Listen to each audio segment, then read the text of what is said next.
સમાચારમાં આગળ વાત કરીએ મહત્વપૂર્ણ સમાચાર સામે આવી રહ્યા છે તેના પર નજર કરીશું।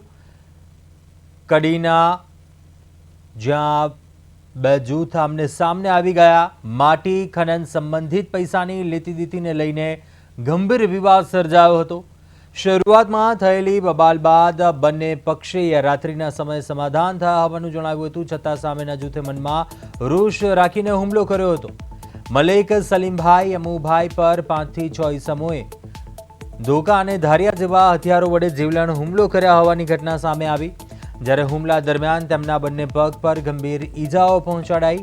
ઈજાગ્રસ્તને તાત્કાલિક કડીની ખાનગી હોસ્પિટલમાં સારવાર માટે ખસેડવામાં આવ્યા હતા, જ્યાં ઘટનાની જાણ થતાં જ બાવલુ પોલીસ તાત્કાલિક સ્થળ ઉપર પહોંચી ગઈ અને પરિસ્થિતિને કાબૂમાં લીધી હતી।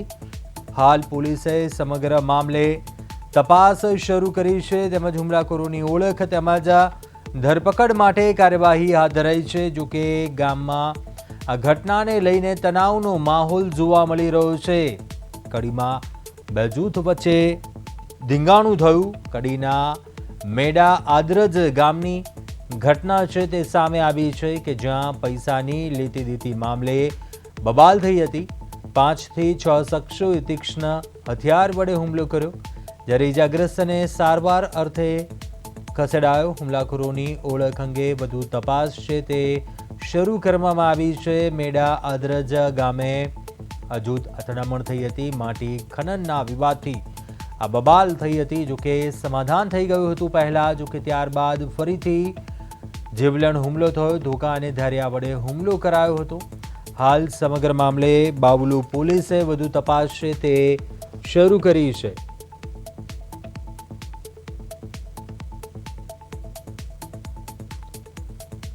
માટી ખનન વિવાદથી આ બબાલ થઈ હતી। જોકે તે પહેલા સમાધાન થઈ ગયું હતું, જે વિગતો જાણવા મળી હતી। જોકે ત્યારબાદ બીજા પક્ષે મનમાં અદાવત રાખીને આ હુમલો કરાયા હોવાની પ્રાથમિક વિગત જે આક્ષેપ કરવામાં આવ્યો છે।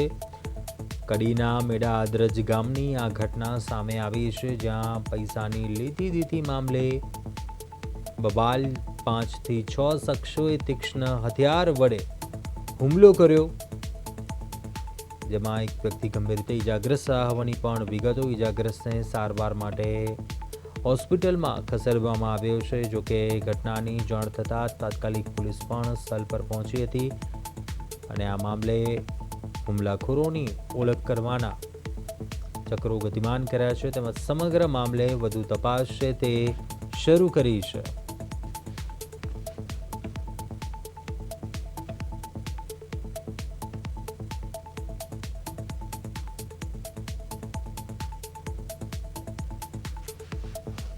કડીમાં બે જૂથ આમને સામને આવી ગયા હતા। કડીના મેડા આદરજ ગામની ઘટના જ્યાં પૈસાની લેતી દીતી મામલે બબાલ થઈ હતી। સમગ્ર મામલે બાવલુ પોલીસે હાલ તપાસ શરૂ કરી છે। એક શખ્સ પર જીવલેણ હુમલો કરવામાં આવ્યો હતો। 5 થી 6 જેટલા શખ્સોએ હુમલો કર્યો હતો અને આ હુમલામાં વ્યક્તિ ઈજાગ્રસ્ત હોવાની પણ વિગતો। ઈજાગ્રસ્તને વધુ સારવાર માટે હોસ્પિટલ ખસેડાયો છે, જ્યારે સમગ્ર મામલે બાવલુ પોલીસે વધુ તપાસ શરૂ કરી છે।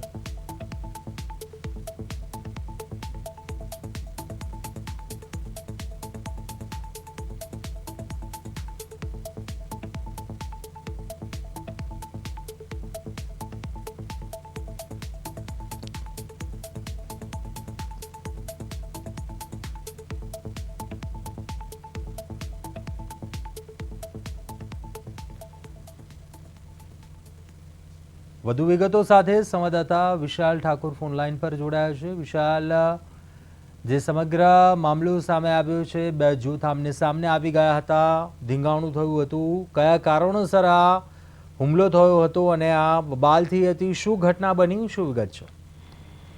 ચોક્કસથી કુંજભાઈ, હું તમને જણાવી દઉં કે માટી ખનન બાબતે પૈસાની લેતી દેતી વખતે બબાલ થયેલી હતી, જે બબાલના સમાધાન થયા પછી બંને જૂથે જૂની અદાવત રાખી સામસામે હુમલો કર્યો હતો। ચોક્કસથી વિશાલ, હાલ આ મામલે શું ફરિયાદ નોંધાઈ છે, કેટલા લોકોની અટકાયત કરવામાં આવી છે, પોલીસ તરફથી શું કાર્યવાહી થઈ છે, જે વ્યક્તિ ઇજાગ્રસ્ત થયો છે તેમનું શું નિવેદન પ્રતિક્રિયા સામે આવી છે, શું આક્ષેપ કરાયો છે, તે મામલે શું વિગત? ચોક્કસથી 5 થી 6 ઈસમોને ધારદાર ધોકા વડે હુમલો કરવામાં આવ્યો હતો. એમને ઈજા પહોંચતા એમને કડીની ખાનગી હોસ્પિટલમાં સારવાર અર્થે ખસેડવામાં આવ્યા હતા, જ્યારે બાવલુ પોલીસ ત્યાં બંદોબસ્તમાં મૂકવામાં આવી છે. જી, ચોક્કસથી આભાર વિગતો જણાવવા બદલ.